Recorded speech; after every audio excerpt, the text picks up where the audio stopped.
রব্বিরহামহুমা কামা রব্বায়ানি সগীরা। হে আমাদের রব, তাদের দুজনের প্রতি রহমত প্রদর্শন করুন যেভাবে তারা শৈশবে আমাকে লালন পালন করেছেন। বাবা মা যে পরম স্নেহ মমতা দিয়ে একজন সন্তানকে লালন পালন করেন, সৃষ্টি জগতের কোনো কিছুর সাথেই তার তুলনা হয় না। এই মমতায় কোনো স্বার্থ নেই, নেই কোনো শর্ত। যখন আমরা আল্লাহর কাছে বাবা মায়ের জন্য দোয়া করি, আমরা পৃথিবীর পবিত্রতম মমতার কথা উল্লেখ করে রব্বুল আলামিনকে বলি, আমার রব, আপনি এইভাবেই তাদের উপর রহম করুন।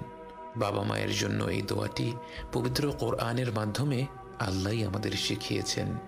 অথচ আমরা যদি শুধু বলতাম রব্বিরহামহুমা, এটাও একটা সম্পূর্ণ দোয়া। এর অর্থ, হে রব, আপনি তাদের দুজনের উপর রহম করুন। কিন্তু আল্লাহ আমাদের